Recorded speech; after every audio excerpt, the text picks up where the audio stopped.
Welcome, everyone, this morning, California time, to the International Ramana Maharshi Study Circle. But today we have Michael James joining us instead, as he does on the first Sunday of every month, to answer questions for a full 2 hours. People tell me when I say this to others, 2 hours, my goodness. And I says, well, it goes like 15 minutes. It flies by. His answers are so wonderful, and usually the questions are always wonderful. We have good questions today. If those of you watching us on YouTube would like to join us, please do so. Send me your email address and I'll put it on our mailing list. And you can join us really on the first Sunday or any Sunday of the month for our satsangs here in San Diego. And my address is just send it to Ted in care of email address newsguy55@aol.com.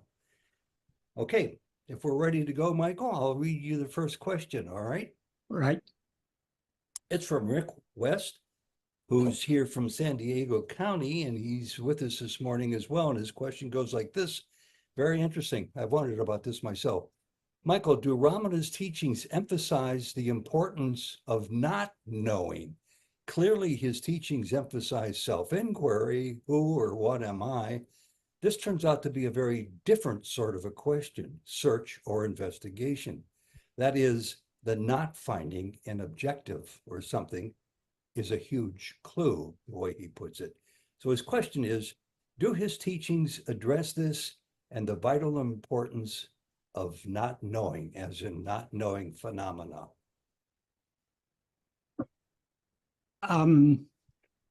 Yes, but not as you expect. That is, according to Bhagavan, real knowing is devoid of both knowing and not knowing.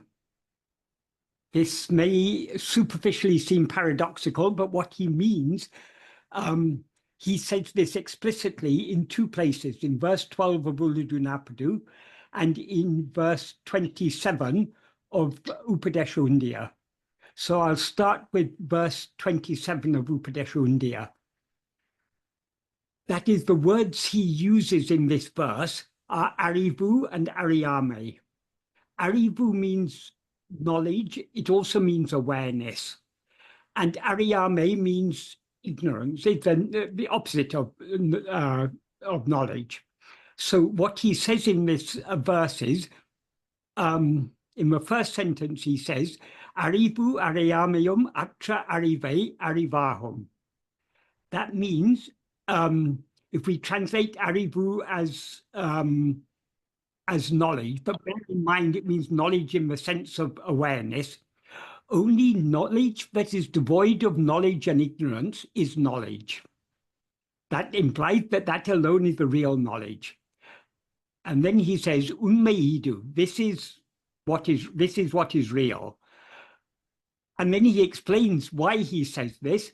Arivadaku ondru ille. There is nothing for knowing. There is not anything for knowing is a more accurate translation. So what does he mean by this? That is, knowing and not knowing are a pair of opposites. Now we know so many things. This knowing of so many things is against the background of not knowing. That is, whatever we know now, we didn't know it previously. At least, maybe we knew it a short while before, but going back far enough, we didn't know what we now know. And going forward, we're not going to know what we now know. So knowledge and ignorance of things other than ourselves, they're a dyad, a pair of opposites. And as he says in verse 10 of Uludunapadu,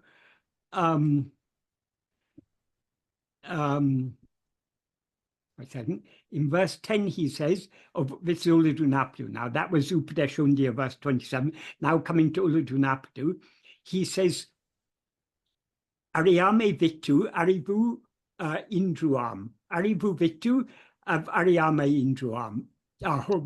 What that means is, without ignorance, knowledge does not exist. Without knowledge, that ignorance does not exist. That is, here the knowledge and ignorance he's talking about is knowledge and ignorance of anything other than ourselves. So whatever we know other than ourselves, we know it now, but we haven't always known it, and we're not always going to know it. It's something that, so our present knowledge of whatever we know is against the background of ignorance. So without ignorance, this knowledge wouldn't exist. And without this knowledge, that ignorance wouldn't exist.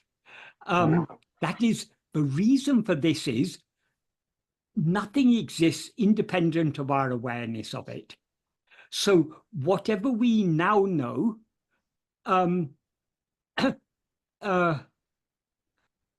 we, as I said, previously we didn't know it. In the future, we're not going to know it. So there could, without the ignorance, the prior ignorance and the future ignorance, we wouldn't know these things now. And likewise, without our present knowledge of them, our ignorance of them also will be non-existent, because they do not exist independent of our knowledge of them. And then he concludes this verse 10 by saying, only the knowledge, here knowledge means in the sense of awareness, only the awareness that knows oneself, who is the first, as to whom are that knowledge and ignorance, is knowledge. That is what he's saying here, is the real knowledge or real awareness is not of knowledge of anything other than ourself. It is knowledge of ourself alone. And that knowledge is gained by investigating to whom are all this knowledge and ignorance that we now have. So the real knowledge is only the knowledge that knows oneself. Knowledge of anything else is not real knowledge. And knowledge of anything else depends upon ignorance of anything else. So the knowing and the not knowing, both are unreal, according to Bhagavan. And then he goes on, he carries on the same theme in verse 11 of Uludunapadu. What he says in verse 11 is, not knowing oneself who knows, knowing other things is ignorance. Besides, is it knowledge? Besides, is it knowledge is a rhetorical question. That is, he's emphasizing it is only ignorance, it's not knowledge. So knowing anything other than ourselves is not real knowledge, it's just ignorance. When one knows oneself, the support for knowledge and ignorance, knowledge and ignorance will cease. That is, all knowledge and ignorance of things other than ourselves is only in the view of ego. That is, as ego, we're aware of ourselves as knowing certain things and not knowing other things. But so ego is the support for knowledge and ignorance. When he says when one knows oneself, it means when we know the reality of ourself, the reality of ego, ego will thereby cease to exist. So since knowledge and ignorance depend upon ego, they will cease to exist along with ego. That is the implication here. And then in verse 12, he says, in the first sentence of verse 12, it's very similar to the first sentence of verse 27 of Upadesha India. Again, he says, what is devoid of knowledge and ignorance is actually knowledge. So the real knowledge, the real awareness, is that which is devoid of knowledge and ignorance. Knowledge and ignorance means knowledge and ignorance of anything other than ourselves. Not only is knowledge and ignorance of anything other than ourselves unreal, that which knows anything other than ourselves, that is also unreal. That's why he says in the next sentence, that which knows is not real knowledge. That which knows here refers to ego, which knows all other things. That is not the real knowledge. That's not the real awareness. So what is the real awareness? He says in the next sentence, since oneself shines without another for knowing or for causing to know, oneself is not knowledge. That means oneself is awareness. We alone are real awareness. Awareness of anything other than ourselves is not real awareness. And that which has awareness of anything other than itself is not real awareness. And then he says, oneself is not a void. That we are not, what he implies here, the knowledge or awareness that we actually are is not a void. It's devoid of knowledge and ignorance of anything other than ourselves, but it's not a void because it's the fullness of pure awareness. It's the fullness of being awareness, Satchit. And then in verse 13, he concludes this series of verses by saying, Jnanamam tane me. That means oneself who is awareness alone is real. Awareness here doesn't mean awareness of anything other than ourselves, but the awareness that knows itself alone, as he said earlier. Nanavam jnanam ajnanamam. Awareness of multiplicity is ignorance. So now as ego, we're aware of so many things. This is ignorance. The real awareness is the awareness that knows nothing other than itself. Poyam ajnaname jnanamam tanne andri indru. That is this ignorance, that is the awareness of manyness, doesn't exist, or that ignorance which is unreal doesn't exist apart from oneself who is jnana. And then he gives an analogy to illustrate this. Anigal tam palavam poi. That is the multiplicity of ornaments is unreal. Mayam ponne andri undo. Does it exist apart from the gold, which is real? Of course, ultimately gold isn't real, but in the analogy, the point of the analogy is the substance is real, the forms are unreal. The real substance is only the pure awareness I am. All awareness of other things is just like the multiplicity of different ornaments. They're just different forms, but they have no existence apart from the one real substance, which is the pure awareness I am. So coming back to your question, Rick, what Bhagavan is saying here is that not only is not knowing unreal, knowing is also unreal. Knowing, and in the sense of knowing anything other than ourselves. So knowing anything other than ourselves or not knowing anything other than ourselves, both are unreal. The real knowing is the knowing that doesn't know anything other than oneself. So knowing ourself alone is real knowing. Knowing anything other than ourself or not knowing anything other than ourselves, both the knowing and the not knowing, both are unreal. So you say his teaching emphasizes self-enquiry. Who or what am I? This turns out to be a very different type of question, search, or investigation. That is, the not finding of an objective something is a huge clue. That is, there's more to self-investigation but not finding something.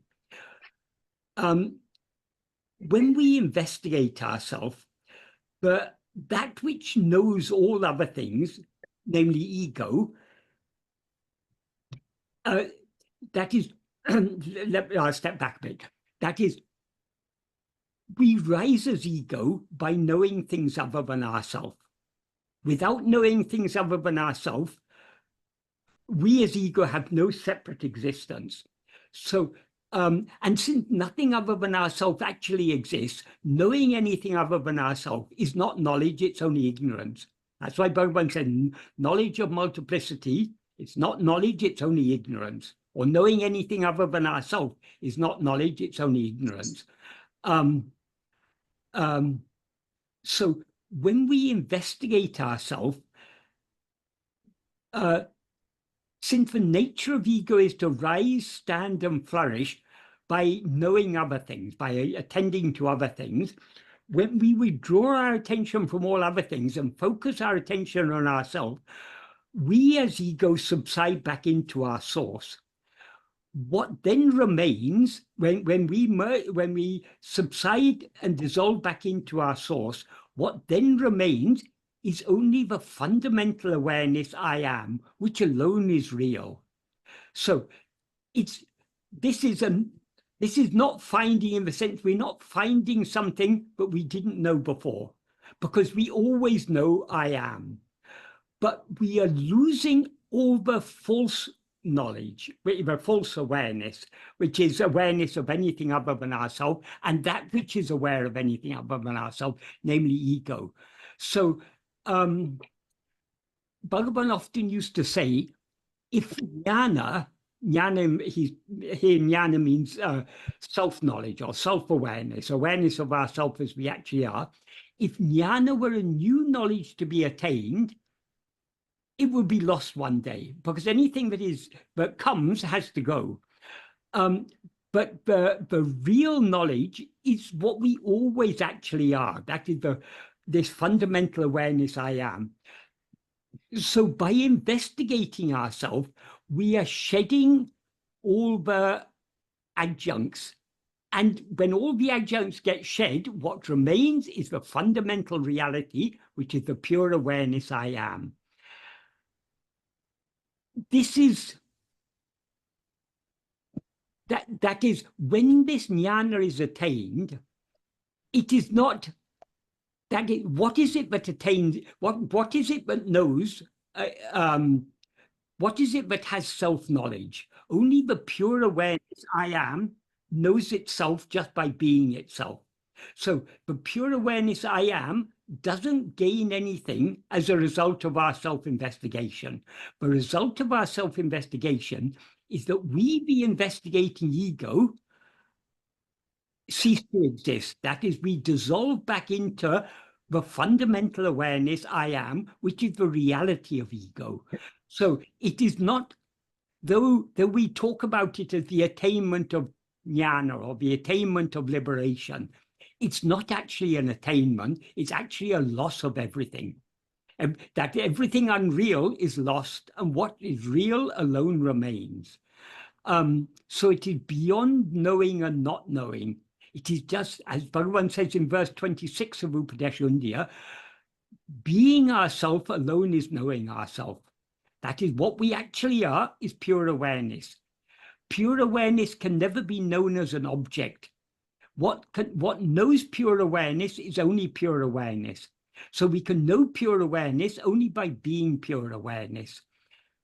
And that is, we are always that pure awareness, but now we seem to be something other than pure awareness. We seem to be this finite awareness, this object-knowing awareness called ego.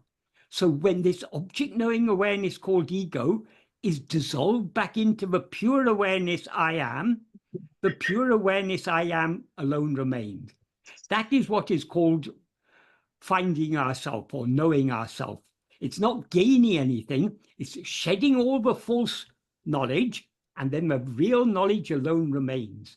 So the nature of the knowledge, that is, the nature of jnana is not something that can be newly attained, because it is ever existing, it's ever shining.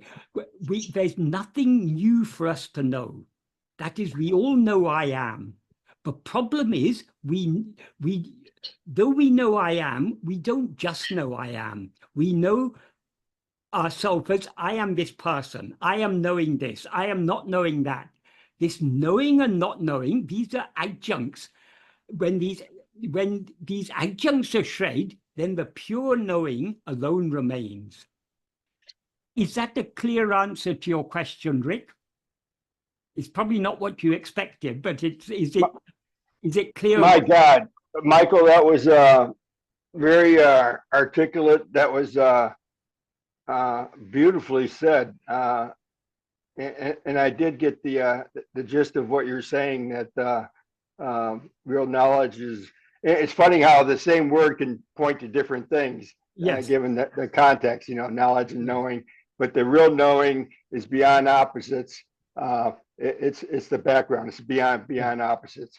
Now, would you say, would it be fair to say that when we read scripture, I mean, that's a conceptual knowing, obviously, Yeah. but when we go into silence, that's a form of not knowing, because we're backing up into the Well, yeah.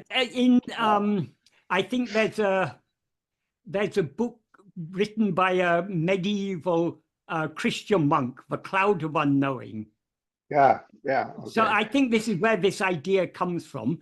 But it is the cloud of unknowing. Firstly, the word cloud suggests a fogginess, a lack of clarity. If you're in the middle of a cloud, you can't see that is everything is hidden. Like when we have a thick fog, that is the clouds come down on Earth. And if you're driving, you sometimes can't even see 10 feet ahead of you. The fog is so thick. So the word cloud suggests fogginess. But actually, when we sink into ourselves, there is no fogginess, there's clarity. We are subsiding back into light. So at a certain stage, it may seem that because we cease to know all that we are familiar with, it may seem to be a state of not knowing or a state of cloudiness. But that is why Bhagavan always emphasized never letting go of this fundamental awareness I am. Yeah. If we let go of this fundamental awareness I am, we will then subside in manolaya. Manolaya is a state like sleep, which is in which that is again, sleep is a problem because to talk about sleep, so long as we take sleep to be one among three states. Right. From the perspective of waking and dream, sleep seems to be a state of not knowing. Right. Because when we rise as ego in waking and dream and look back on sleep, sleep seems to be a state of darkness. We don't know anything. But actually, sleep is a state of full clarity. It's a state of perfect clarity. But because we've risen as ego, but ego is what clouds our awareness of ourselves as we actually are. So as ego, we do not know ourselves as we actually are. So the same clouding of what we actually are, but is clouding us now, is also clouding our recollection of what we experienced in sleep. So, so the problem with sleep or any other state of manolaya is not a problem in that state, but the fact that we come out of it. We come out of it because ego hasn't been destroyed. So in sleep or any state of manolaya, ego goes into a type of abeyance. It doesn't exist. It hasn't been destroyed. We can't adequately put it in, we can't adequately conceptualize it because it's a state of non-existence of ego, but also non-destruction of ego. So in order to destroy ego, we as ego need to experience ourselves as pure awareness. But as soon as we experience ourselves as pure awareness, we thereby cease to be ego, because ego is the impure awareness, the adjunct conflated awareness. I am Rick, or I am Michael, or I am whoever. When we know us, when this ego drops down, what remains is the pure awareness I am, which is shiny even now. There's nothing more than I am to know, and we already know I am. The problem is we have superimposed upon this fundamental awareness I am a false awareness, I am Rick, or I am Michael, or I am whoever. So that is what has to go. Great. Michael, you also used the sentence, that which knows is not awareness, meaning that which, knowledge. It's not. Can we say, awareness, yes. Would it be accurate to say we know ourselves by simply just by being ourselves? Exactly. That's what Bhagavan says in verse 26 of Upadesha India. Okay. Because to know something else, it's an act of knowing. There's me as the knower, there's a thing that is known, and there's some means by which I know it. How do you know this? I know it by seeing it, I know it by hearing it, I know it by by Senses, logical yeah, inference. I yeah. know it by hearsay. I know it because I've read it in the scriptures, or I've read it in the scientific books, or whatever. There's always a means of knowing. So knowing anything other than ourselves is a tripartite knowledge. There's a knower, a thing known, and a means And of a knower, knowing it. yeah. But in self-knowledge, it's a knowledge that is perfectly one. That which knows, that which is known, and the means by which it knows it are all Is one and one, the same. yeah. They are Yeah, ourself yeah, alone. yeah, Mhm. yeah. Yeah. Great. Thanks, Thank you, Rick. Michael. Good Thank you, question. Michael. Good lead Beautiful. off That, question. Beautiful. that is why we cannot, words can only point at this. Yeah, Thoughts can yeah, only yeah. point at this. We cannot adequately understand it without being that. Only by being that Yeah, can yeah, we really know that. yeah. Whatever Beautiful. conceptual knowledge we have of this is obviously imperfect. So Yeah. you mentioned knowledge of scriptures. Scriptures and all books are useless except Yeah, for yeah. one. There's only one possible use of any scripture or any book. Any scripture or book or words or ideas are useful only to the extent to which they direct our attention back to ourselves.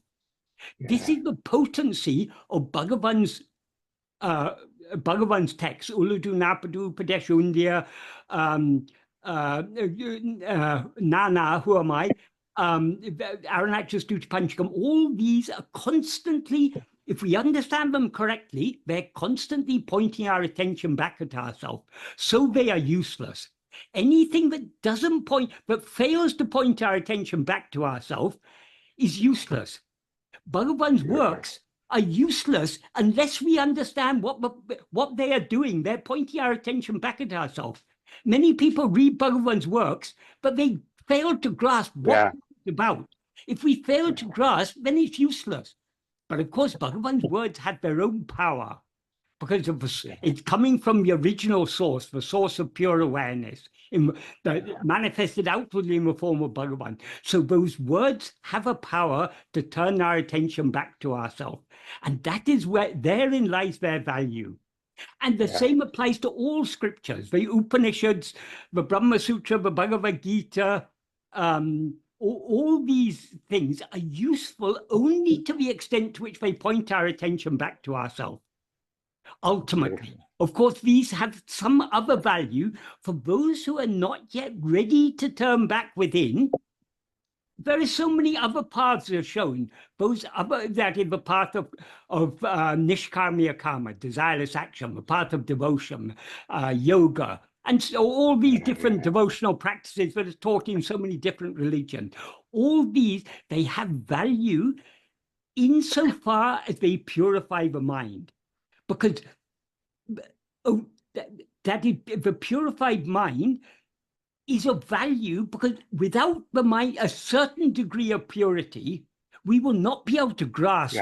When we're shown the way, we'll fail to grasp it. So this isn't putting down other spiritual paths or other practices. They have their own value. But ultimately, the only thing that is of ultimate value is turning our attention back to ourselves. Because bondage is ignorance of what we actually are. That ignorance is nothing but ego, because ego is the false awareness, I am this body. So as ego, we're always aware I am, but we're not aware just I am. We're aware I am Rick, or I am Michael, or whoever. That superimposed false awareness is what is called ignorance.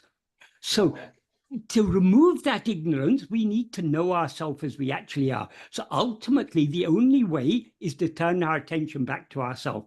All other paths are useful to the extent to which they lead us to that clarity and understanding, but we can attain liberation only by knowing what we actually are. And we can know what we actually are only by turning our attention back within.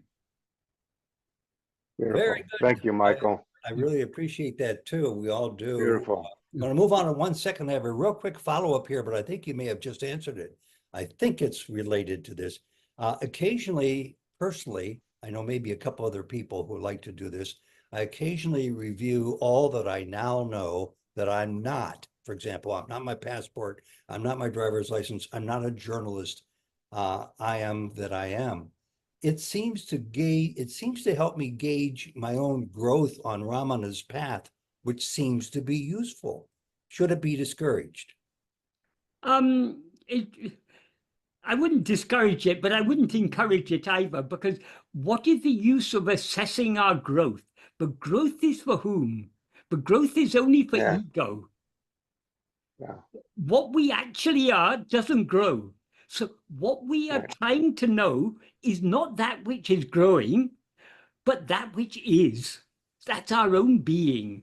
So if we begin to think about whether I'm making progress or not, or whether I'm getting nearer or not, we are dwelling on things other than ourselves. All we should dwell on is our own being. I am. Well, that's pretty definitive, and I appreciate that. Although I always thought it did make sense to have a yardstick beside me showing that I am emerging along this If path. it encourages you to look within more and more, it's useful. If it doesn't encourage you to look within more and more, it is useless. Excellent. Thank you, Mark. Right. Thank you, Michael, Michael. our Beautiful. follow-up question to this is from George's, and I don't think he's here, but the question is somewhat similar to the last one. Maybe in my mind, it seems to be. He says, when practicing self-attentiveness, we may fall into the trap of objectifying the self, our true nature, whatever name we give it. The direct question, is there a simple guidance you can provide, Michael, to make sure we overcome this problem? That is, this problem can occur only due to lack of clear understanding. So the only way to overcome this problem is to clearly understand what Bhagavan is teaching us. If we clearly understand what Bhagavan is teaching us, we won't fall into this trap of objectifying ourselves, because we will know what we're looking for is not an object, but the reality of the subject. The reality of the subject cannot be an object. It's not even the subject, it's the underlying reality of the subject. But in order to know the reality of the subject, we need to attend to the subject. The subject is ego, the knower. So the knower is not the real awareness, but the reality of the knower is the real awareness. So we need to investigate ourselves, the knower, in order to know the pure awareness that underlies, that supports the appearance of this knower. That is, we cannot know anything without awareness. What is the source from which this awareness comes? It's from that pure awareness, I am. But the knower is not that pure awareness, I am. That pure awareness, I am, knows nothing other than itself. It knows nothing other than I am. What knows anything other is that adjunct conflated awareness. I am such and such a person. I am this body. That is ego. That is, ego is not the person. It's not the body. It's the I that identifies itself as I am this person. I am this body.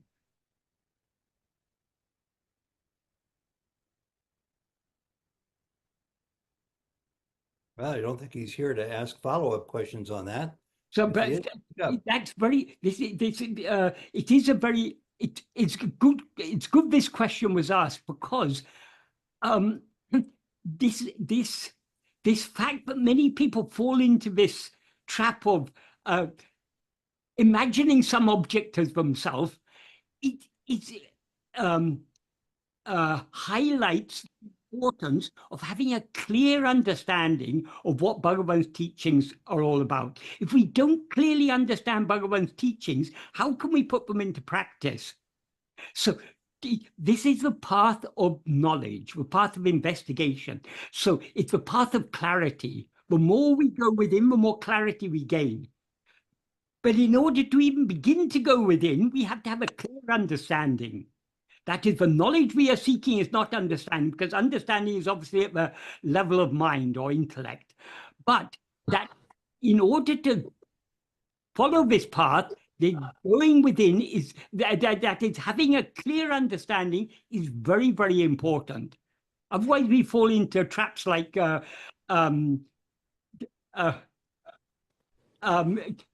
thinking we're looking for something. Some people say, I'm not able to find the eye. What is their eye that says I'm not able to find the eye? Are there two eyes, one eye looking for another eye? So all these sort of questions, they all indicate a lack of understanding. So the objectifying ourselves in any way, it shows a lack of understanding, because that is the fundamental principle of Bhagavan teachings, is that we're not any object. This body is an object. All the thoughts that constitute the mind are objects. All the workings of the intellect, all the likes, dislikes, and these are all objects, things known by us. We are not any of these things. We are the knower.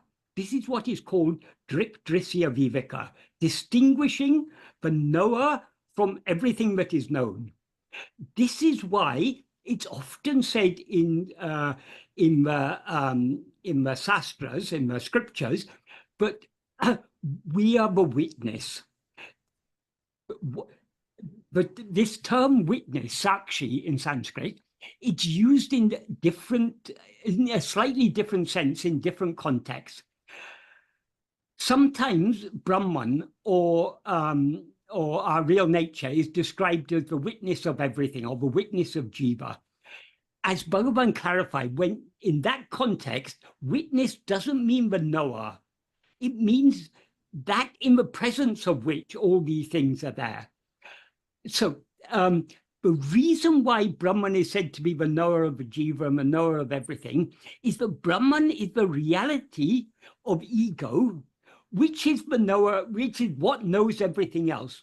So when the word witness is understood to mean that which knows all of this, like they often talk about Sakshi Chaitanya, the witness awareness or witness consciousness, that witness consciousness is ego. But it's very important to why this idea of witness is emphasized. It is to help us to understand we are not anything that is known. We are the knower of all these things. So when we are told that we are the witness, we have to turn our attention away from everything that is known back towards ourselves, the knower. Some people completely get the wrong end of the stick, and they think we have to witness everything. I'm witnessing all that's happening. I'm a detached witness. This is just a manobhava. It's a mental state. Whether we like it or not, we're always witnessing these things. But though we're witnessing, because of our identification, we seem to get caught up in it. But we are told that we have a witness in order to help us distinguish ourselves as the knower from all the things known that we mistake ourselves to be. Now we mistake ourselves to be the body. I am sitting here. When I say I am sitting here, it's because I identify with this body, but this body is an object. I am the knower of this object. So that's why this idea of witness is emphasized in order to help us distinguish ourselves as the subject from all the objects. Having distinguished ourselves, what do we have to do? We have to not attend to any object. We have to attend to ourselves, the subject. So we are not to witness anything other than we are to witness the witness. We are to see the seer, know the knower. So it's a matter of turning our attention back towards ourselves. When we turn our attention back towards ourselves, we as ego subside, and the underlying reality of ego, which is the pure awareness I am, otherwise known as Brahman, is what alone remains. In verse 27 of Upadesha of Ulladu, Bhagavan puts it beautifully. The state in which I is without rising is the state in which we are that. We are that means, that refers to Brahman. So the state in which we do not rise as ego, that alone is the state in which we are Brahman. We can't become Brahman by thinking, I am Brahman, I am Brahman, I am Brahman. We can know Brahman only by being Brahman. And in order to be Brahman, we need to cease rising as ego.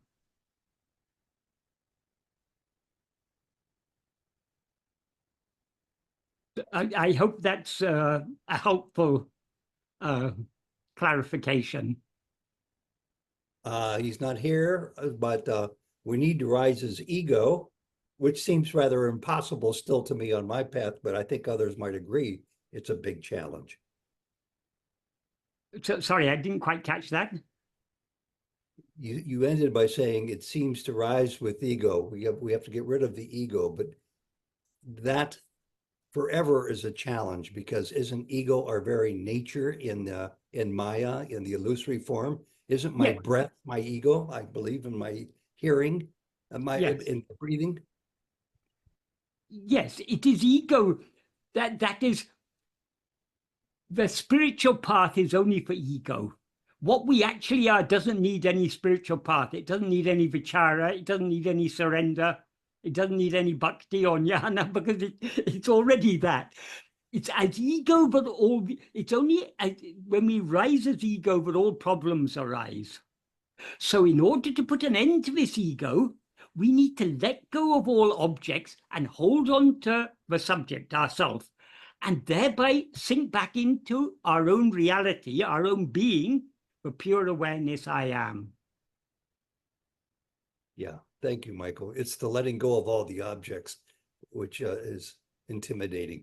Don't worry about letting go of objects. Simply hold on to the subject. That is enough. If you hold on to the subject, you automatically let go of the objects. If you every night when we fall asleep, we let go of all the objects. We don't have any difficulty unless we're suffering from insomnia. Most of us, when we're tired at the end of the day, we let go of all the objects effortlessly. But that is not the solution. We need to hold on to the subject. Only if we hold on to the subject and thereby let go of the objects will we merge back into, will we subside in such a way that we don't rise again. If we merely let go of the objects, we will subside in ourselves, but we will rise again. That is the distinction between manolaya and manonasa. Excellent. So manonasa can be attained only by holding on to the subject, ourself, the knower. Forget about everything else. We don't have to worry about letting go of other things. So long as we hold on to ourselves, the letting go of other things will happen automatically. Thank you, Michael, for stressing that for the 100th time. I get it a lot more incrementally. I appreciate that. The next question comes from, and I don't think this person's here. I hope I'm pronouncing his or her name correctly. Tusa Kale, and they write, when I'm in deep sleep, there is no ego, no world, just the self. And you've been talking about that. When I get up from sleep, all I know is that I slept well, but there's no experience of self or self-realization. So I practice self-investigation during meditation and actually realize the self. Then, after I finish meditation, will it be just like waking up from sleep and it disappears, presumably? I added that on. If so, then I will never realize myself, this person states. How will I know that I have self-realization? Okay, yeah, this is also an interesting question. Yes, when we're in deep sleep, there's no ego or world, just our own being, what we actually are. But the next sentence, when I get up from sleep, all I know is that I slept well. Who is the I who gets up from sleep? That is ego. That is, when we fall asleep, we as ego subside back into our own being. When we wake up from sleep or begin to dream, we as ego rise up again. So why do we not know anything other than we slept well? Because we as ego didn't exist in sleep. But when we say I slept well, who is the I who, that means that I was there in sleep. So what is the difference between the I that gets up and the I that slept well? The I that slept well is is what we actually are. That's the pure I. The I that gets up, that rises from sleep, is ego, which is the same pure I, but mixed and conflated with adjuncts. Because we are now mixed and conflated with adjuncts, we are viewing sleep through the eyes of ego. And through the eyes of ego, sleep seems to be, okay, it was a very pleasant state, very peaceful. I was perfectly happy that I didn't have any problems in sleep. But it just looks like darkness from the perspective of ego in the waking state.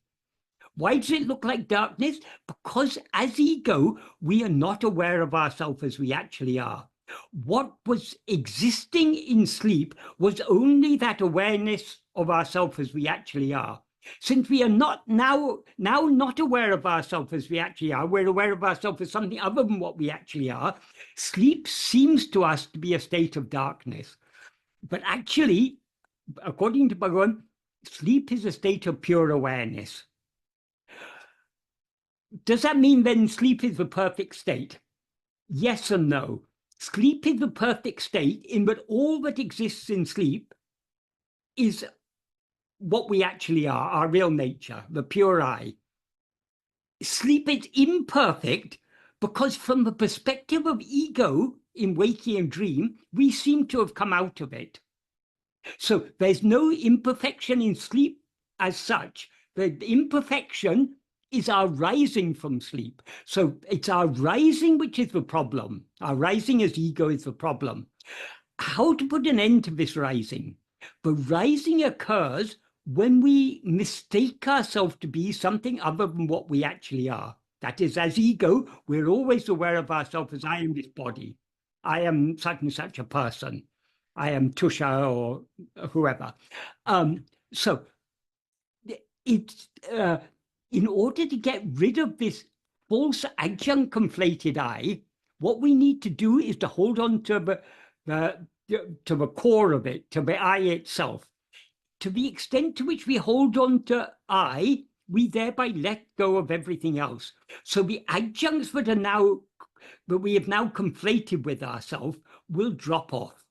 Because these adjuncts are not holding us. We are holding the adjuncts. Who is it? That is, it's ego that says, I am this body. It's not the body that says, I am ego. It's the ego that says, I am a body. The body is jada. Body that is devoid of awareness. So ego, but body is innocent. It's just an object. But the problem is ego, that which identifies itself as I am this body. So, so long as we rise as ego, sleep will seem to us to be a dark state. However, the more we practice self-investigation, the more we become aware of ourselves, more clearly we become aware of ourselves. Not at first we don't become perfectly aware of ourselves, but more we begin to become aware of ourselves as something distinct from this body. So the deeper we go in the practice of self-investigation, the clearer it will become to us that sleep is actually a state of pure awareness. Sleep is not a state of darkness, it's a state of pure awareness. It's a state of light.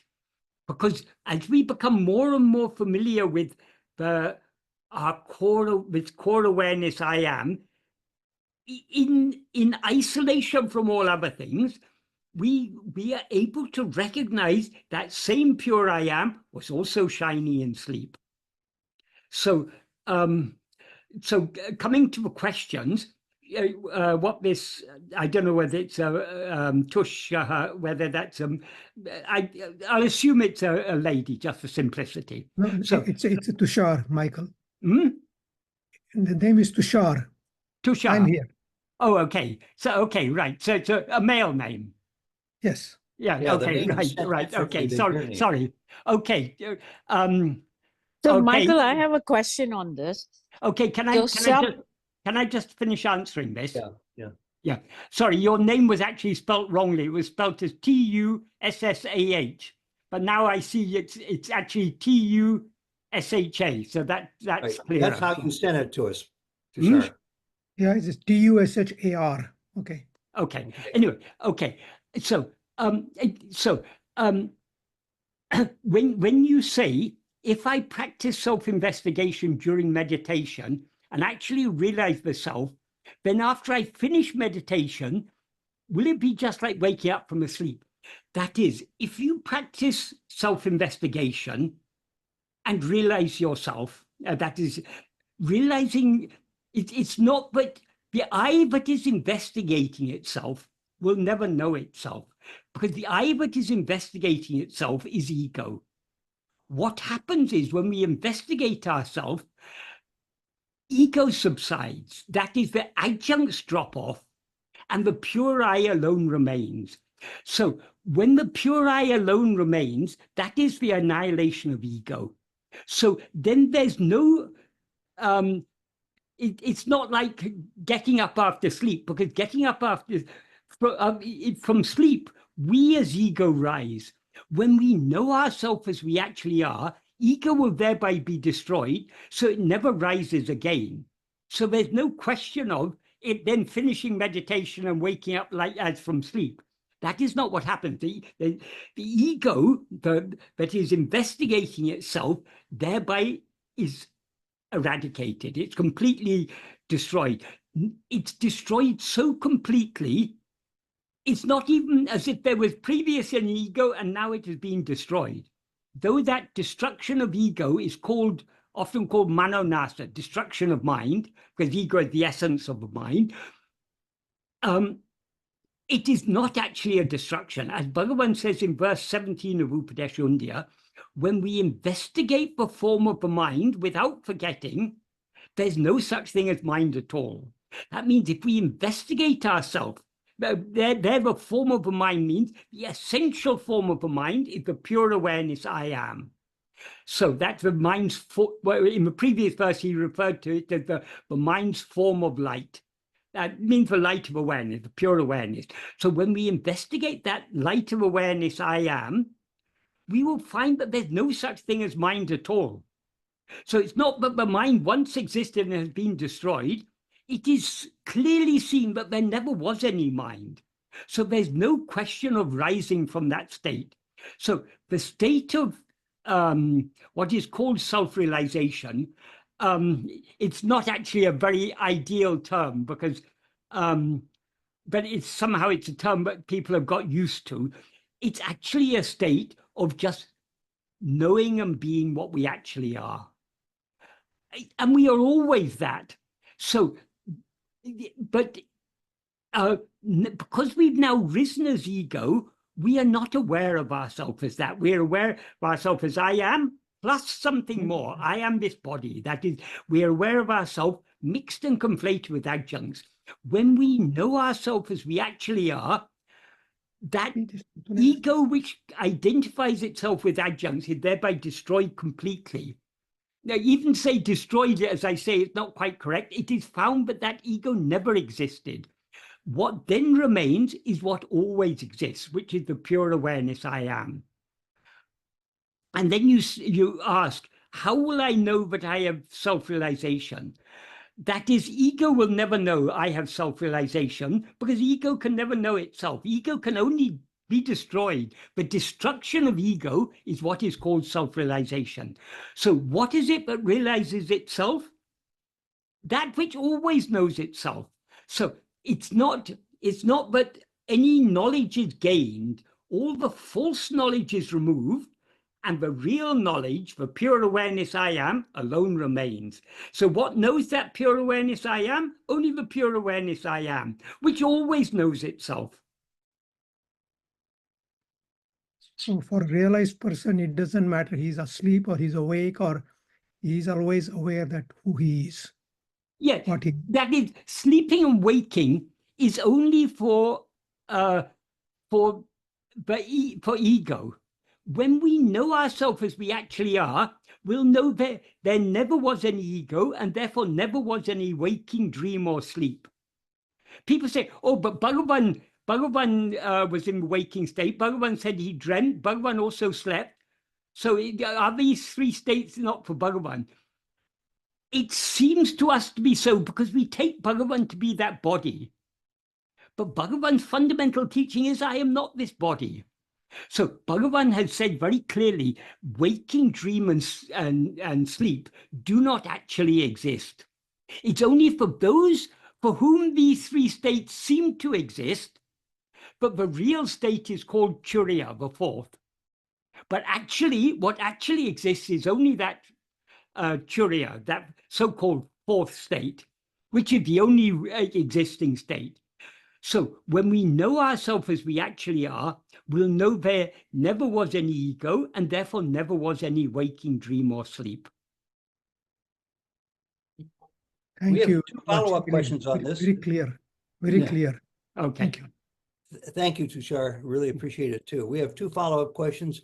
Suresh, Ronnie, we'll get to you after Suresh, who's had his hand up first. Go ahead, Suresh. So, yeah, I have a follow-up question with the Rick. There's awareness, there is a knowledge. Arivu means both. But Michael, do you see the difference? Is there a knowledge without awareness? Which comes first? The awareness is self-shining.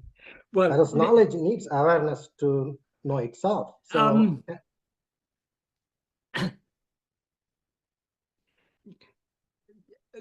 that is, words don't always clarify things. We need to understand what those words are referring to. So whether you call it the real knowledge or the real awareness, it is only that fundamental awareness I am. That alone is real. And that knows itself just by being itself. And that is what we actually are. Knowing anything other than that is ignorance, as Bhagavan says. makes sense. So wait, let's not, that in Tamil, there are two words Bhagavan often used in this sort of context. Well, three words actually, arivu, unavu, and jnana. Jnana is a Sanskrit word, arivu and unavu are Tamil words, but they all mean, depending on the context, it can mean knowledge of, it can include knowledge of other things. But what Bhagavan is pointing out, the knowledge of anything other than ourselves is not the real knowledge. The real knowledge is only that fundamental awareness I am. That's the point he's making. And that fundamental awareness I am is completely devoid of knowledge and ignorance, because the knowledge and ignorance of things other than ourselves is only for ego. And if we investigate this ego, Manomen no Mondrile, there's no such thing at all. Thank you. Thank you. Right. Okay, so we've got a question now from from Ronnie. Go ahead, Ronnie. So Michael, my question is, how does awareness be aware of itself? And Nisargadatta said that even in deep sleep, he's aware of the deep sleep. So I just want to understand those two. And then what would be the nature of that awareness if it knows itself? That is, as Bhagavan says, the real awareness is only the pure being awareness, Satchit. That awareness I am. Awareness always knows itself. Even when awareness is mixed and conflated with adjuncts in the form of ego, it still knows, it knows itself just by being itself. That is, if you want to put it explain it in a logical way, we cannot be aware without being aware that we are aware. That is, being aware entails being aware that we're aware. And being aware that we're aware entails being aware that we are. So the fundamental knowledge or fundamental awareness is only the awareness I am. Bhagavan is very clear about this. Nisargadatta, I don't know what words he used in Marathi. Someone told me one of the words he used is sambit. But anyway, in the English translations of Nisargadatta's teachings, a distinction is made between awareness and consciousness. And I think they use consciousness seems to refer to ego, that which is aware of other things, whereas awareness refers to oneself. But it's very, very confusing. If you go into at least I don't know what he said in Marathi, but in the English books, there's a huge amount of confusion in Nisargadatta. For example, he often talks about I am. Sometimes he talks about I am as if it's the reality. Sometimes he says I am is the first to rise. I am doesn't rise. I am is our being. What rises is ego, which is the adjunct conflated awareness. I am this body. So it's in Nisargadatta, that is, Bhagavan makes things, if we pay close attention to what Bhagavan is saying, Bhagavan makes it very, very clear. Whereas in at least what has been recorded of Nisargadatta's teachings seems to be full of inconsistencies and contradictions. So there are many people who say, oh, Nisargadatta teaches the same as Bhagavan. But if you pay close attention, it seems to be something very, very different from Bhagavan, actually. If we understand Bhagavan correctly, what Nisargadatta's teaching is, it's not clear what it is, but it's certainly not, it lacks the clarity of Bhagavan's teachings. I am means I exist. So it's our being, our existence, but I am refers to. So Right, and I think being is eternal. Sometimes Nisargadatta talks about beyond I am. How can we go beyond our being? Our being is what is most fundamental. Anything beyond our being is non-being. That doesn't exist. So it's confusing. So let's leave aside Nisargadatta. We don't have to go there because we've got Bhagavan's teachings. Let's pay close attention to Bhagavan's teaching and understand what Bhagavan is teaching. So from the perspective of Bhagavan's teachings, whether you say awareness or consciousness, it doesn't matter. Bhagavan used a number of words in Tamil. As I say, he used the word arivu, he used the word unavu, he used the word jnana, and there are various other words in different contexts that he used. But they're all, sometimes he just used the word light. In verse 16 of Upadeshundya, he says, the mind knowing its own form of light alone is the real awareness. Knowing its own form of light means knowing that pure awareness I am. And we can know that only by being that. So consciousness or awareness knows itself just by being itself. If it didn't know itself, if it wasn't aware of itself, it wouldn't be consciousness, it wouldn't be awareness. so. Is it possible for awareness to be aware that the body is in deep sleep? That's the question, I guess. That which is aware of the body is not the real awareness. That is the adjunct conflated awareness called ego. So only ego can know body. If someone says they know body when they're asleep, then they're not asleep, because in sleep there's no body or world or anything. Bhagavan is very, very clear about that. For example, in verse 10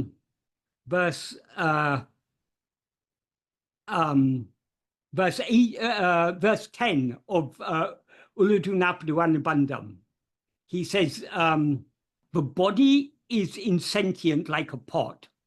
Since the shining called I does not exist for it, since our nature exists daily in sleep, in which the body does not exist.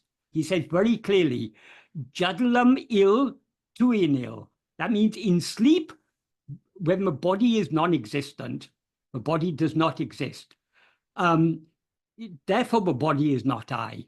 So Bhagavan is very, very clear. In sleep, there is neither body nor world, because body and world exist only in the view of ego. In the absence of ego, nothing else exists. As he says in verse 26 of Uludunapadu, ahande undayan anatum undahum. If ego comes into being, everything comes into being. Ahande indrail indru anatum. If ego doesn't exist, everything doesn't exist. Since ego doesn't exist in sleep, everything doesn't exist. There's no body, no world, no mind, nothing in sleep. So anyone who says, I know the body in sleep, doesn't know what they're talking about. then someone will say, oh, but it's recorded somewhere, but Bhagavan said he knows the snoring. I don't know whether Bhagavan actually said that. If he said that, he's just joking, because he makes it very clear for the jnani is unaware of whether the body is asleep or waking or in nishta. It's all the same, because for the jnani, it's firmly established in Turiya, which is the one real state for which there is no waking, dream, or sleep. So people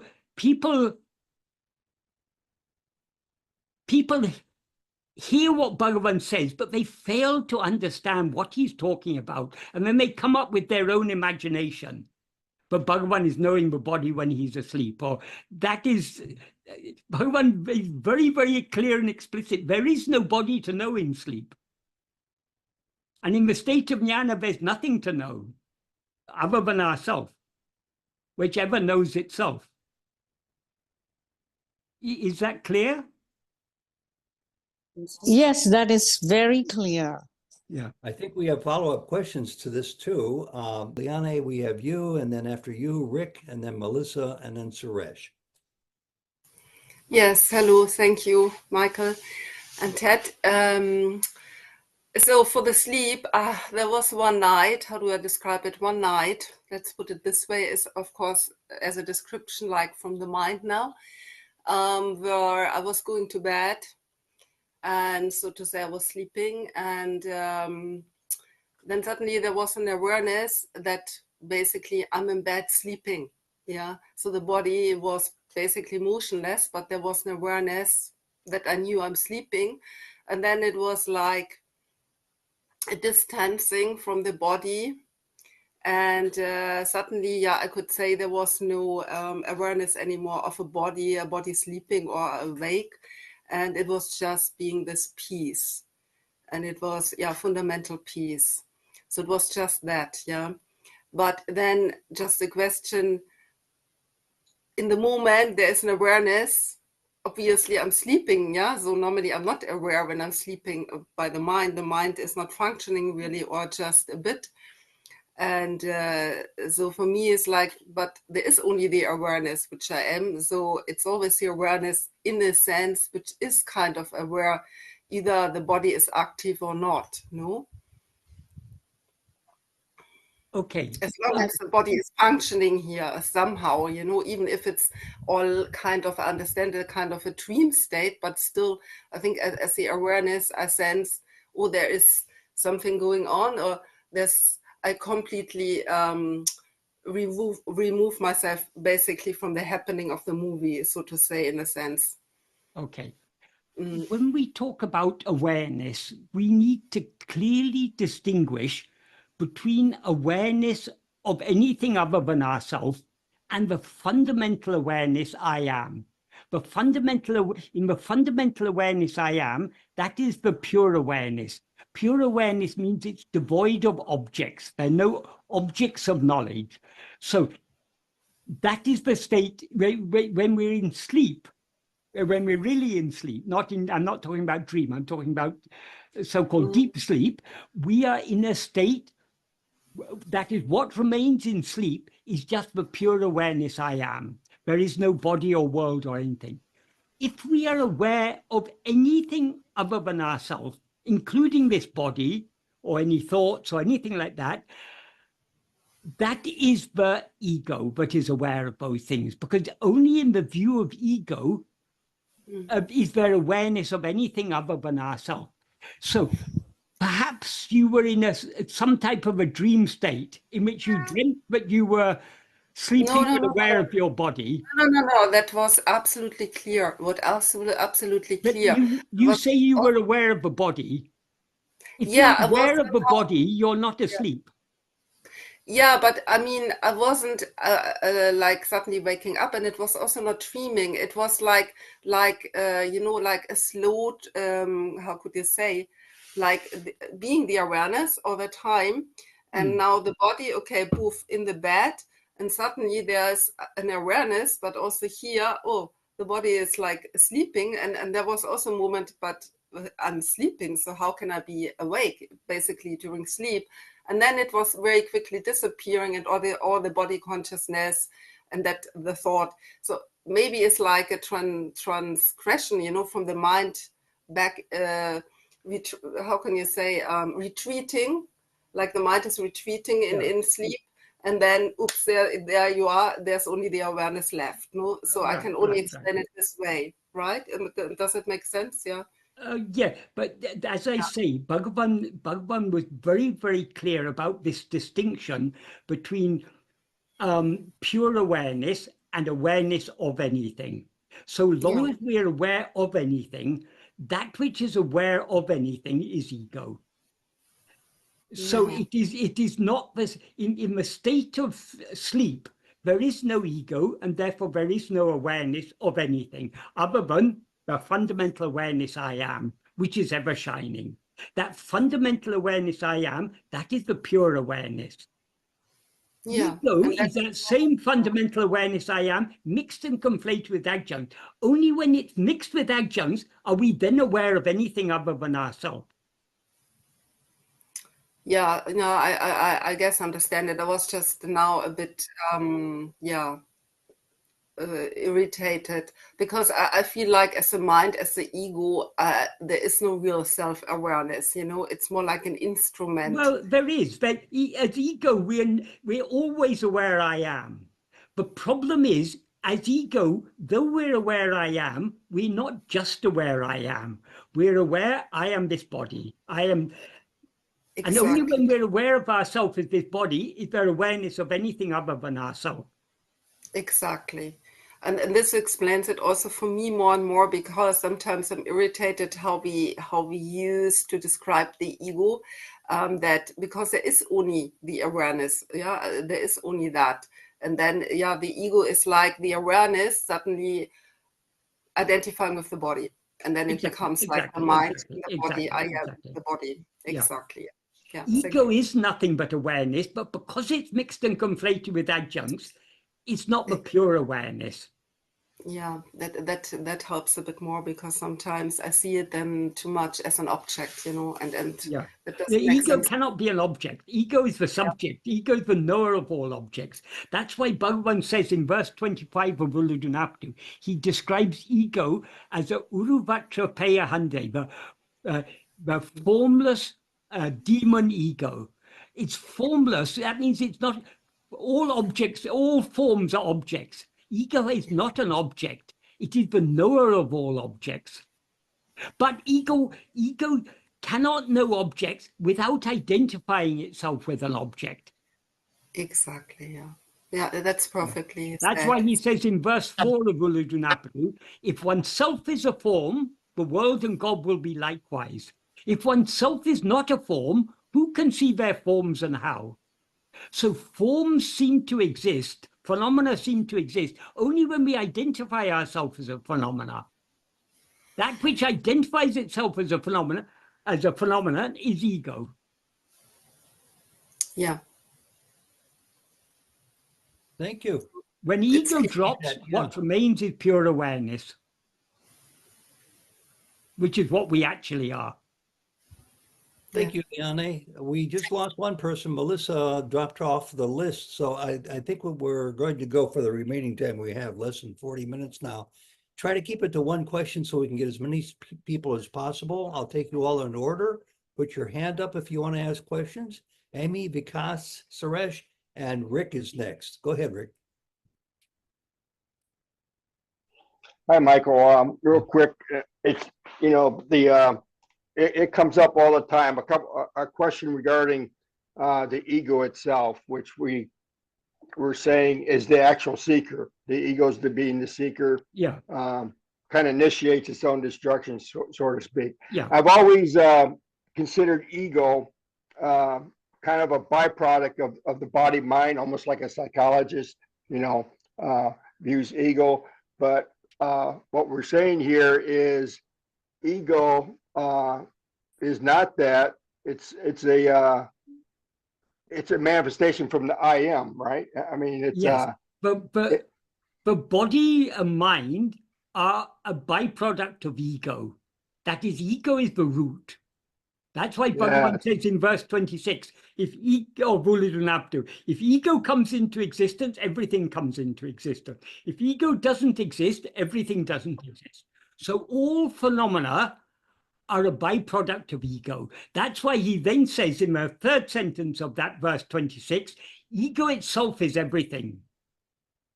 That is, But ego- what we see as all other things, we as Yes. ego are seeing ourselves as all these things. But would you say it's not phenomena though? It's more because it's formless. Ego is not a phenomena, but all phenomena Right. exist in the view Yes. of ego. Yeah. So ego existed prior to the body mind. Yeah. Yeah. But though we Okay. say prior to, in a Right. causal sequence, it exists prior. Because Yeah. ego is the cause, these are the effects. But they rise simultaneously. Because as soon as we rise as ego, we project a body and identify it as I. Yes. So And the ego. in temporal terms, they arise simultaneously. In causal sequence, ego comes first, and then Ego initiates the it's a case of simultaneous causation. Yes, I understand. Now you said ego initiates the seeking, is the seeker, but it's not. Ego doesn't destroy ego, right? Well, ego destroys itself by knowing what it actually is. Okay. Thank you. Okay. We're going to move on now to Thanks. Suresh. Thanks, Michael. Suresh, what's your question, please? So, Michael, today, September 1st, Bhagavan 1896, he reached through Annamalai. Yes. Thanks for being with us and sharing our ignorance, shed some clarity. So, it's about Bhagavan's pure teaching. Yesterday, I was reading Sri Nagama's letters, and she said that Bhagavan reported he wrote some verses about Diwali. Diwali is victory over the ignorance, darkness, the light, festival of light. And Muruganar asked Bhagavan to write the verses about Diwali, whereas Bhagavan said, no, I'm not going to write. Why don't you write? And Muruganar challenged Bhagavan, I can write if you write it. That's how he wrote it. That's what Bhagavan said. And so many of them, Muruganar kindled, like Ulladanar Padu, Ubada Sevandiyar, Almavadai. And he carried that pure teaching and passed his torch to Sadhu Om to you. Who's going to carry on the torch?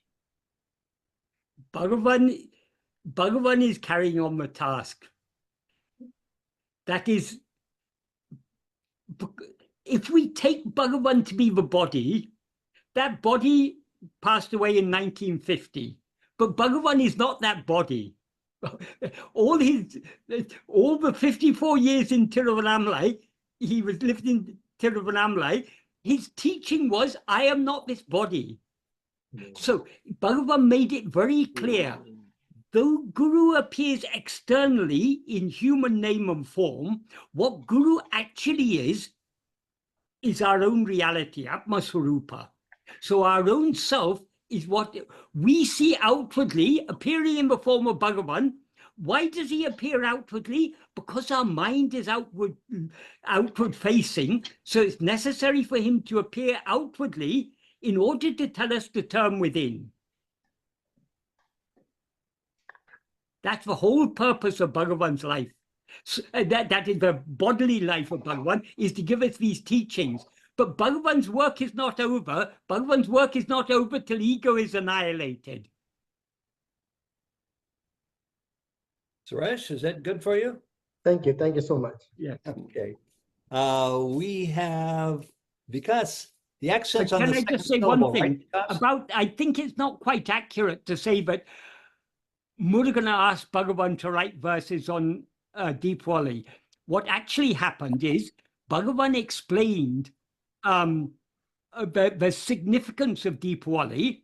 Murugan recorded that in some verses of Guru Vachaka Kavai, and often when Murugan wrote verses of Guru Vachaka Kavai, sometimes Bhagavan would rewrite it in a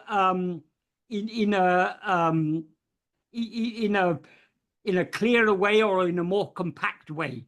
So Bhagavan's verses are based on are an alternative expression of what Murugan had recorded, and Murugan had recorded what Bhagavan had said.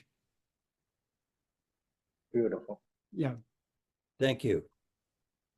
Michael, you ready to move on? Yeah. Vikas, am I pronouncing your name right? Yeah, that's correct. Okay, go ahead. Why same dream comes to us every time we are awake, and why this dream starts from where we had left so-called dreaming earlier day? Thank you. Bhagavan was also asked this question. He had a very simple answer. The whole of our present life is one dream. But this is a very long dream. So this dream is interrupted by periods of sleep. And within those sleep, we have dreams. So the dreams we have at night are dreams within a dream. But the whole of our life as this person we now take ourselves to be, is all one extended dream. So we shouldn't think each period of waking is a separate dream. It's the same dream. Okay. That's why we have we remember our childhood, for example. We remember where we went to college. We remember so many things of the past because it's all one dream. And one interesting thing about the dreams we have at night, those dreams we have at night is a continuity of this dream. That's why if at night that is dreams within our sleep, in those dreams, we have memories of the past. We remember our childhood. We remember, so that's what, when we're dreaming, we seem to be awake because we don't, whatever strange and wonderful things happen in dream, it seems so real to us because it's a continuity of the same identity. Now you're aware of yourself as I am Vikas. Mm-hmm. In dream, you're also aware of yourself as the same I am Vikas. Yeah. So the whole thing is one dream. Within that one dream, we have dreams, but those dreams are a continuity of this dream. That's why we have a continuity of the same identity. But when this dream comes to an end, then the existence of Vikas is finished. Vikas is no more. Everyone weeps about his departure and they take the body to the cremation ground. That's the end of Vikas. He may be remembered for some people for some time, but sooner or later he'll be forgotten. When you start to dream again, you'll have a completely different identity. Normally, in the normal course of things, we don't remember the previous lives. Sometimes there is recollection of previous lives, but as a general rule, we completely forget our previous identity. So the whole of this life is one dream. Okay. So when we say in this dream, basically we have to get the awareness, and before even, let's say, the body is perished, if we get the awareness before the body is perished, the body is still remaining. Yeah. So in our state, we are aware, but the body is still there doing all the function. So how does that, or how does that explains? That is, now we're aware of ourselves as I am this body. So awareness is always there. It's not that we have to get awareness, but when we're aware of ourselves as we actually are, ego is thereby destroyed. When ego is destroyed, everything is destroyed. So this idea of jiva mukti, this is it's only from the perspective of others that there's a state of jiva mukti, because in the state of vijnani, there is only jnana, nothing other than jnana. So we see Bhagavan attain jnana at the age of 16, and his life continued for another 54 years. So we imagine one day if we get jnana, our life will continue. But when Bhagavan was asked about this, he said, in whose view is this, am I this body? In whose view is this life? In whose view am I aware of this body? Only in your view. Because Okay. Does Bhagavan it, said, in his view, there is no body, no world, nothing. so does There it is only mean, pure awareness. so does it mean the jnani does not see the world and as well as the body and other people as well? Jnani sees exactly what we see, but he doesn't see it as we see it. That is, supposing you're walking along a path with Bhagavan in the dim light of dusk. You see a snake lying on the path. Bhagavan sees the same snake, but he doesn't see it as a snake. He sees it as a rope. That's why in verse 18 of Ulladu, Bhagavan says, both for the jnani and the ajnani, the world is real. But whereas for the ajnani, the world is limited, the reality is limited to the names and forms of the world. For the jnani, the reality shines devoid of form as the substratum of the world. So, in a sense, we can say Bhagavan is seeing exactly the same that we're seeing, but he's seeing it as it actually is, which is as the one undivided Satchidananda. Whereas we see it as all these multitude of names and forms. And we seem to be one among those names and forms. So he's seeing the same that we're seeing it, but he's seeing it as something completely different. He's seeing it as it is. We're seeing it as all these names and forms. He sees it as one. We see it as multiplicity. Is that clear? That's absolutely clear. Thank you very Yes. much, Mika. Yes. Very good. And thank you, Vikas, too, for joining us. We've got a couple of people to go. Amy, you're next in the line, and then David after you. Go ahead. Hi. Hi. Thank you, David, Michael, for being here. So I hope this makes sense. I'm really curious of what Bhagavan would say about the purification process. So my understanding, right, is that, okay, so the ego is this made up thing. And there's lots of suffering within that made up thing called Amy. So in the last several years, it's like that's been unraveling. But so I'm curious what Bhagavan would say about when these appearances come up and seem very real. Do you go into them, or do you still just attach to I am? I seem to get caught in them at times, and then I'm curious what Bhagavan would say about, if this makes sense, about the purification process. Okay. We all get caught in them. That's why we're here. So you're no exception. We're all in the same boat. One thing to clarify: Amy is not ego. Amy is the name of a person. Ego is the I that is aware of itself as I am Amy. That's it's a very important distinction. So Amy is an object that exists in the view of ego, but ego has identified itself as that object and is aware of itself as I am Amy. That's one thing. The other thing is, we may not have sufficient, I don't think any of us have sufficient love yet to follow this perfectly, but what Bhagavan's teaching is, it doesn't matter what appears. To whom does it appear?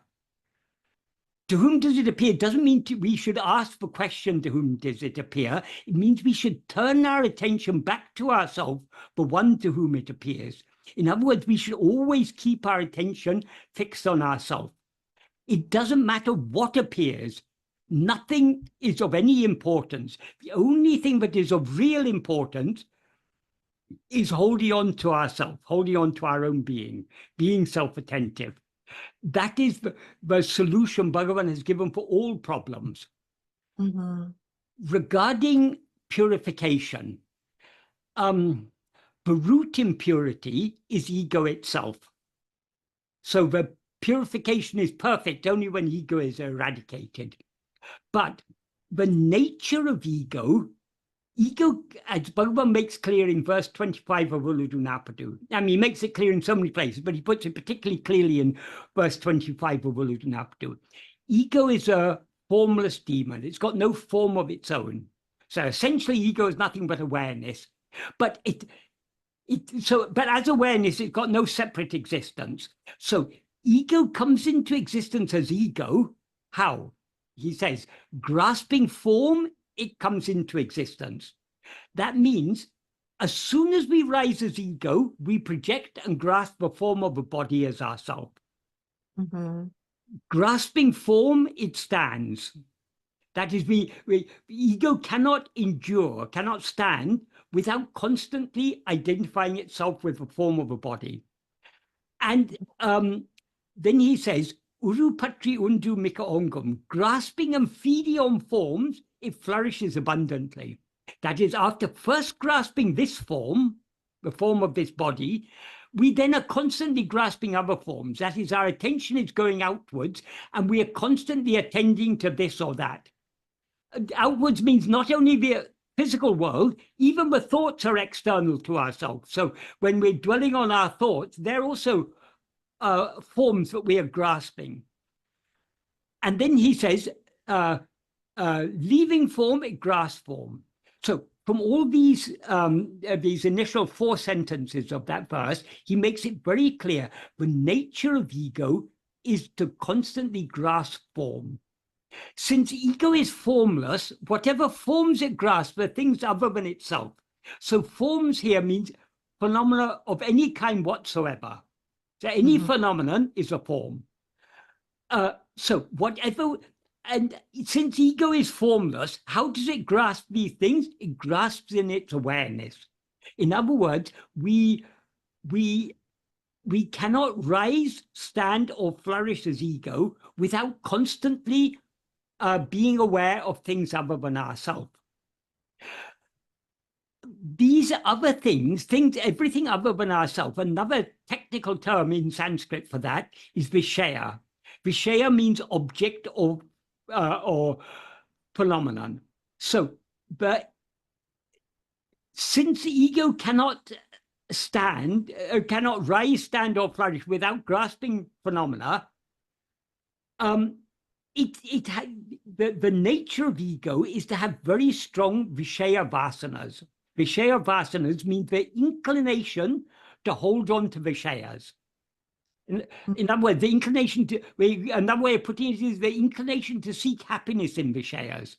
That is why our attention is constantly going outwards to one thing or another, because we are looking for happiness outside ourselves. Because as soon as we rise as ego, we separate ourselves from our real nature, which is infinite happiness. So as ego, we are always dissatisfied. And because we are dissatisfied, there seems to be something lacking in us.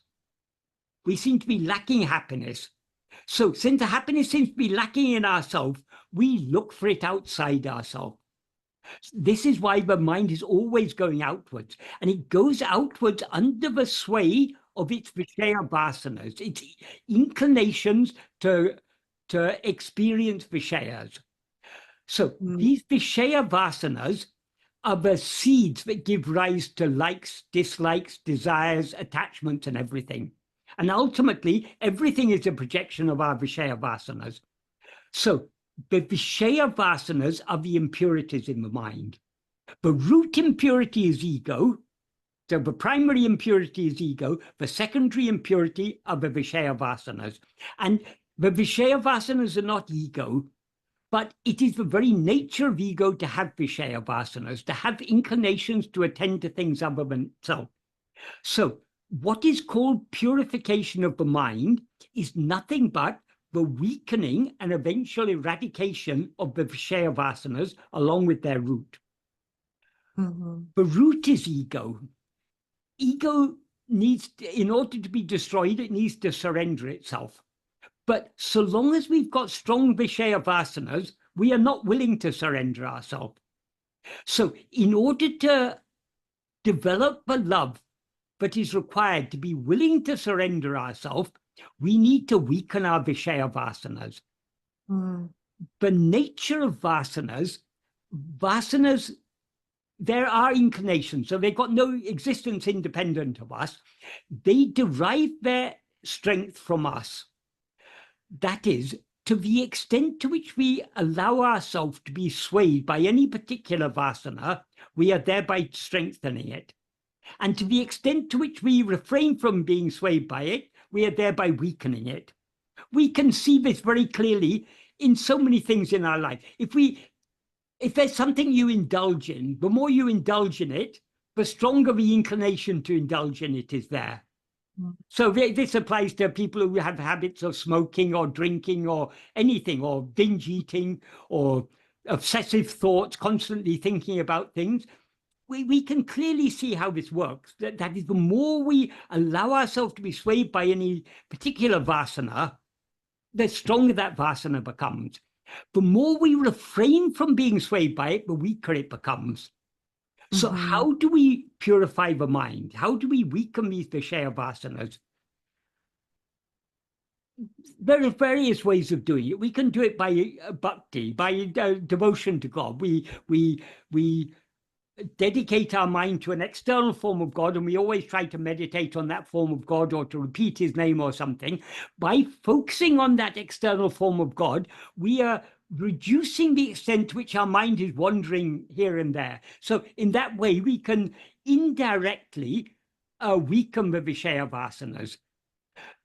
But that is not the most effective way. The most effective way is to attend to ourselves, because everything other than ourselves, including even the name or form of God, is a Vishaya, something other than ourselves.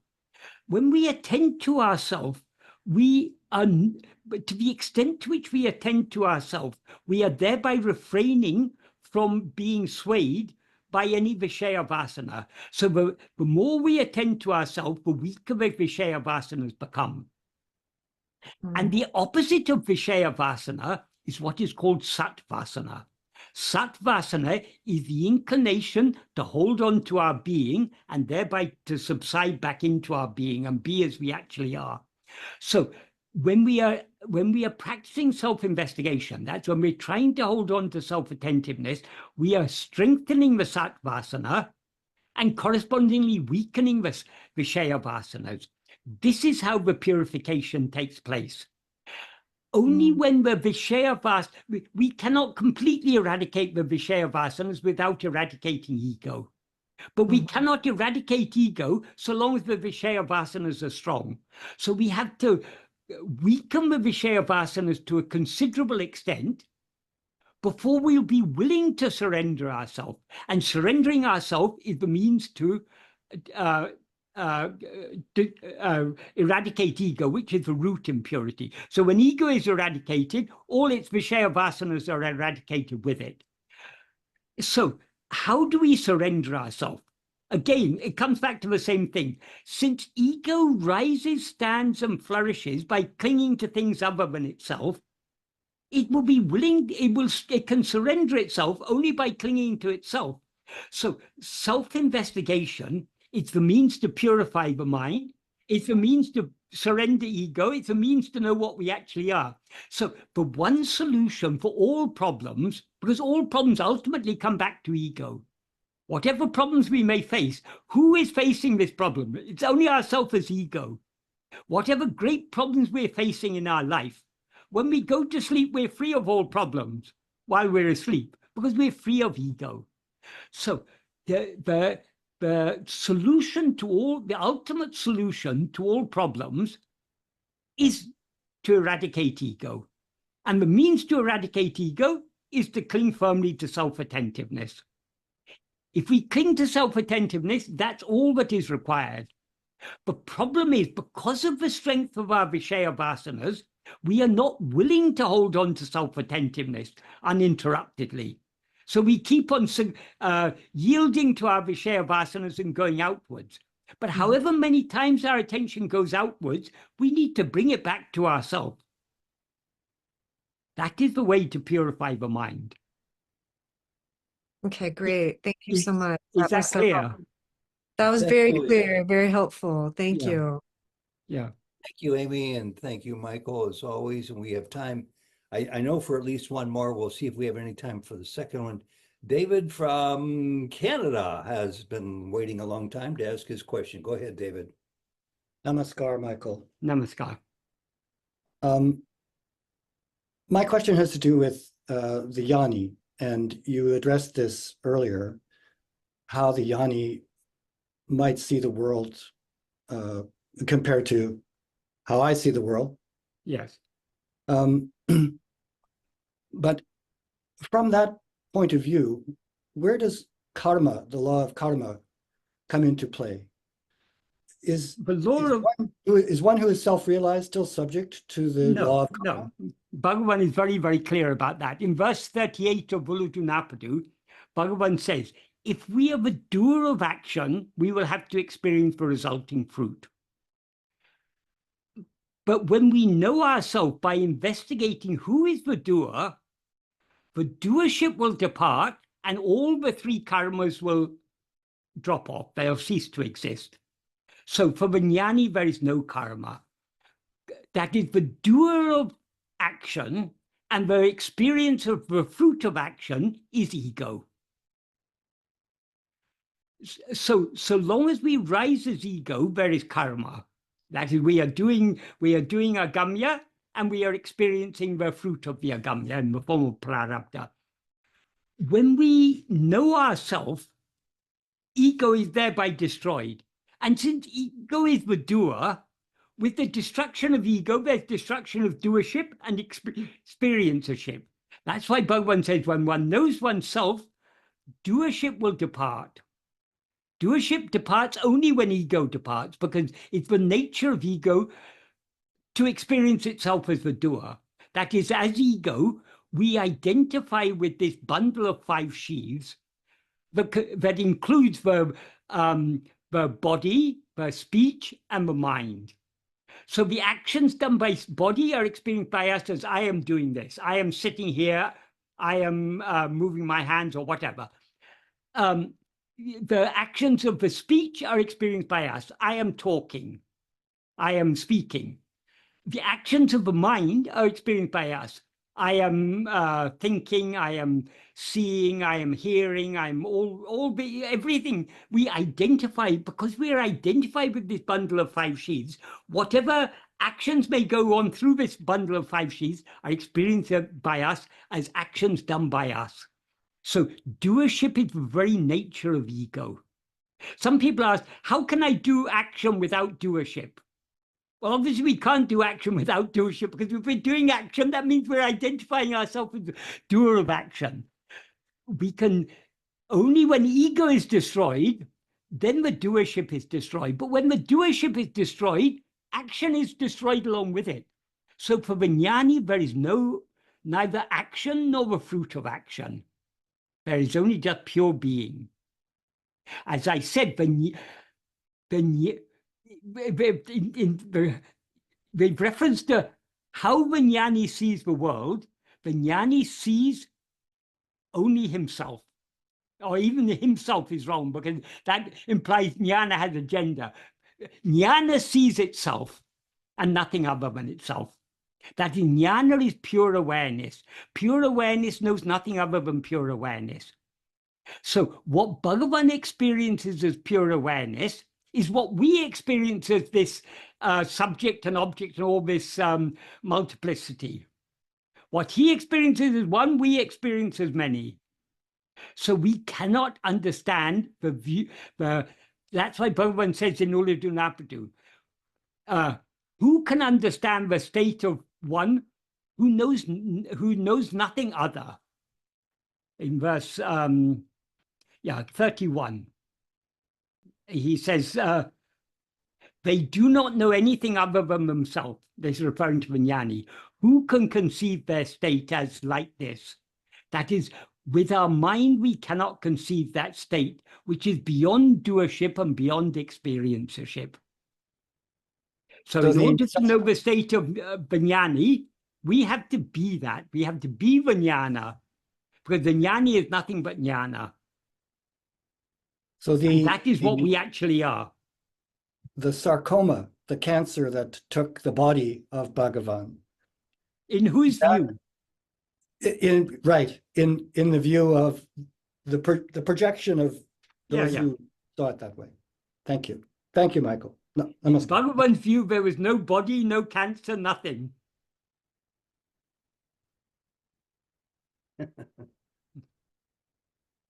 Okay. Time for a real quick follow-up to that very point. You just said it. You just said, Michael, how does the Jnani see the world? Of course, the Jnani sees only itself. It's pure awareness. Quick question. Why then does the Jnani even show up as depicted in the world? It's only in our view that the Jnani appears in this world. Why Bhagavan appeared outwardly in name and form? Bhagavan is nothing but our own self. What we actually are is Bhagavan. But because our mind is outward going, it's necessary for him to appear outwardly to tell us to turn back within. So the function of the outward form of the Guru is to turn us within. But the outward form of a guru is not the real form of a guru. So we shouldn't think, oh, I'm unfortunate, I wasn't there in Bhagavan's time, so I can't. No, Bhagavan is, there's no such thing as Bhagavan, but all time is Bhagavan's time. Bhagavan is ever present. He's ever shining in our heart as eye. So from outside, he's told us to turn within. And from inside, he's pulling us within. All we need to do is to yield ourselves to that loving pull and allow ourselves to be drawn back into the heart where he will swallow us. Like that. Thank you. Daniel is the last one holding a question. Daniel, we've got 5 minutes left and we try to end on time as much as possible. Yes, I will be. Do a quick question and a quick answer. I will be very quick. Michael. It's the quick question. Good. Hello, Michael. Hello. I have one question. Is there any difference between Kevala Nirvikalpa Samadhi and Manunasa, except that Kevala Nirvikalpa Samadhi is temporary and Manunasa is permanent? This is the distinction between Bhagavan refers to in verse 13 of Upadesha Undiyar. That is, Kevala Nirvikalpa Samadhi is a state of Manolaya. So it's a state we come out of. Since it's both, that is, the mind is absent, both in Manolaya and Manonasa. So in the state, there's no difference at all. But we never know. That is, we are viewing. If we go into Kevala Nirvikalpa Samadhi, it's like going into sleep. We completely lose ourselves. We lose all awareness of anything other than ourselves. When we rise up again, we then have some recollection of that state. In some books it's recorded, but Bhagavan said the difference between Kevala Nirvikalpa Samadhi and sleep is that in sleep the mind is immersed in darkness. In Kevala Nirvikalpa Samadhi it's immersed in light. That is how it's recorded in some places. But Bhagavan actually clarified further. He said this difference is only a difference from the view of the one who has come out of that state. That is, because the yogi makes effort to go into that state of Kevala Nirvikalpa Samadhi, when they come out of it, they're able to recognize that there was that there was awareness in that state. But the same yogi takes sleep to be a state of darkness. Actually, they're both the same state. There's no difference between them. It's only from the perspective of mind in the waking state that has come out of Nirvikalpa Samadhi, but Nirvikalpa Samadhi somehow seems to be different to sleep. But essentially, sleep is also a state of light. But we mistake it to be a state of darkness from the perspective of ego, because we go into that state just out of tiredness. So actually, there's no difference between sleep, Kevala Nirvikalpa Samadhi, and jnana in the state itself. But the difference is that we come out of sleep and Kevala Nirvikalpa Samadhi, we never come out of jnana. Thank you, Michael. That is the reason we come out is because ego hasn't been destroyed. So jnana is that state of manonasa when ego is completely eradicated. So there's no coming out of it again. So when ego is gone in our sleep, our dreams ego, does that cancel out? Dreams, of course, are ego. Dream is not sleep. Dream is that is, sleep interrupts our waking state, and dreams interrupt the sleep. But dreams are not sleep. Sleep is the state where ego is completely dissolved. Even though in our minds, dreams fall in the body of sleep, they're not sleep. Yeah, it's in the, but as I say, just like sleep interrupts the waking state, dreams interrupt the sleep. Good, thank you. Yeah. Daniel, thank you again. I'm glad we got everybody in. Probably a record for the number of questions from letters we had a chance to have you answer, Michael, and then other people standing by live for the second hour. So it's a very successful 2 hours, as they always are. Next we meet with you will be the month of October. Be Sunday, October 6th. Everybody mark it on your calendar. I'm always impressed by the new people who are showing up continually. I'm very happy to see them here, and I welcome them back on any Sunday when we have a pretty robust discussion of Ramana's teachings. The emphasis on discussion. We see everybody's points of view, and everybody's welcome to contribute to that. Michael, you're a saint in my estimation. You will deny that, but it's okay. I have a right to my feeling. You have every right to it. But fortunately, Bhagavan, my ego would be boosted no end by your saying so, except that Bhagavan saves me by making it very clear to me how I'm the very antithesis of saintly. I find it hard to believe you have an ego. Yeah, so Bhagavan immunizes me against this this danger of getting carried away by any praise. But that's entirely by his grace. Without his grace, I'll become the most egotistical of all. You're an awesome instrument of Bhagavan, Michael. Awesome instrument. May we all be immunized one day as you are.